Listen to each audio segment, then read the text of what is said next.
Hi, my name is David Gregory, and I'm here today with a message for you from the Community Congregational Church in Tiburon, California.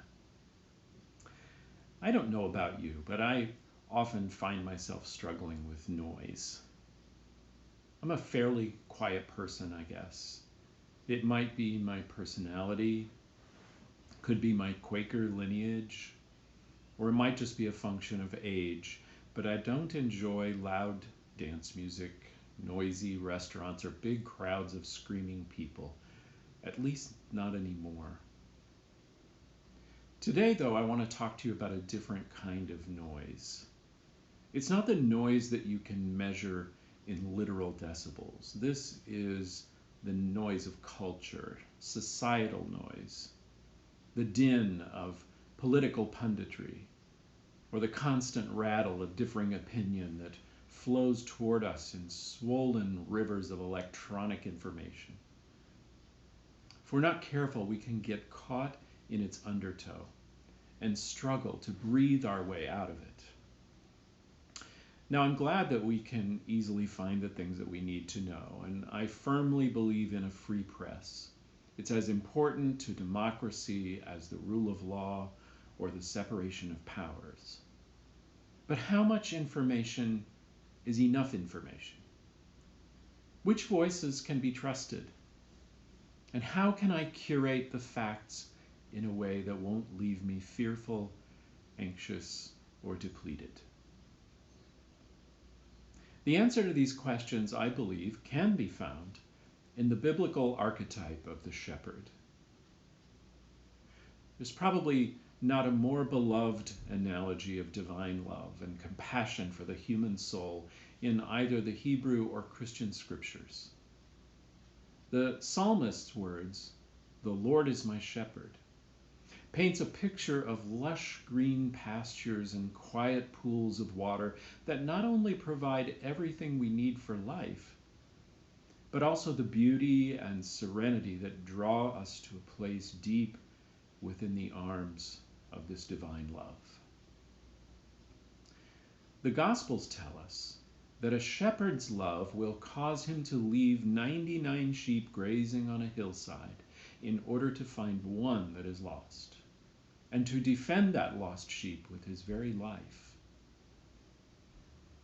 Today's Gospel reading tells us of the instinctual, intuitive way in which sheep will follow their own shepherd, because they simply know the sound of his voice. It is a sound that is recognizable, resonant, and coherent. There's something in the tone of it that is life-giving, that brings joy and hope. It speaks of safety and security and of a happier, healthier future. And it could not be any clearer, more truthful, or transparent. It's kind of amazing to think that Meister Eckhart, the German mystic of the 14th century, might have something important to say to us about cable news outlets, the tabloids, or even Twitter feeds. What a cruel act to be untruthful, he says in the opening words to his poem. And his closing words are even stronger. A plague is spread by the one who cannot tell the truth. Who thought that the information age would bring us lies so pervasive that they would cause us to doubt the very factuality of facts?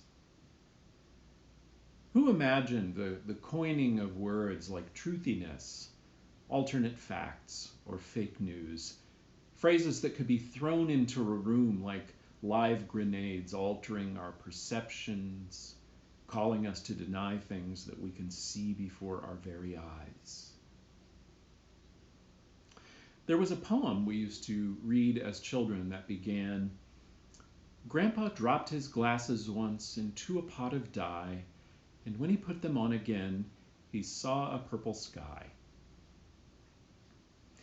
I think it's important that we go on record today and say that the sky isn't really purple.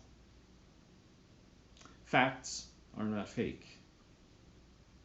It is a skewed worldview that invites us to deny what we know to be true. And it is more important than ever. It is urgent. It is essential that we develop a muscle that could easily go dormant in an environment that no longer values honesty. And that muscle is our intuition. Intuition is an important way of knowing that has often been dismissed and disparaged. It's not a substitute for empirical evidence, but it is a complement to that evidence, and it comes from deep within the gut.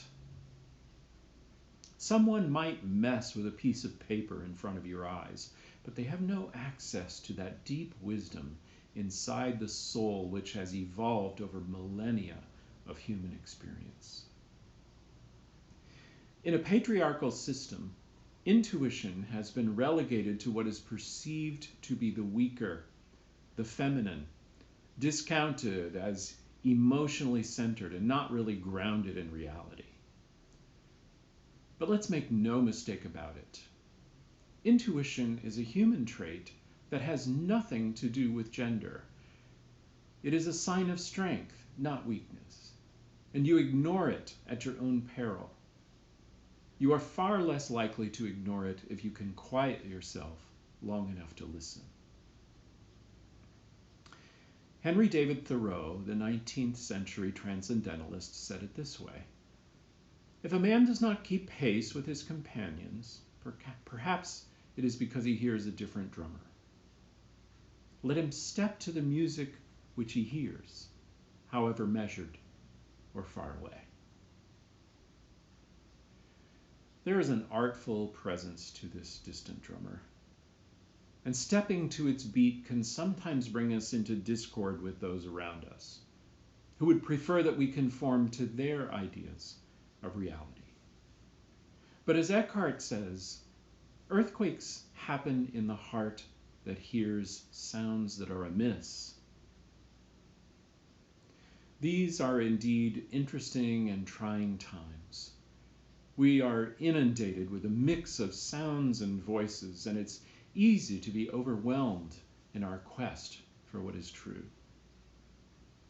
Thankfully, the human psyche has within it an ability to sense its way through the sea of noise. Intuition is a divine gift, possessed by everyone, but exercised only by some. So my question for us today is this: where are the resonant, coherent voices that we can hear? If they cannot be heard, it is because the ambient noise has drowned them out. And in that case, we need to find our lush green pastures and our quiet pools of water and just remain there until their unmistakable voices can finally be heard. There is a divine guidance system at work within us and around us. It is not a riddle. It is not hidden. It is easily found. We have many words for the divine. Some call it wisdom, some call it God, Holy Spirit, collective consciousness, the field of all possibility. Find the words that resonate with you and open yourself to the sound of its distant drum. You know it when you hear it.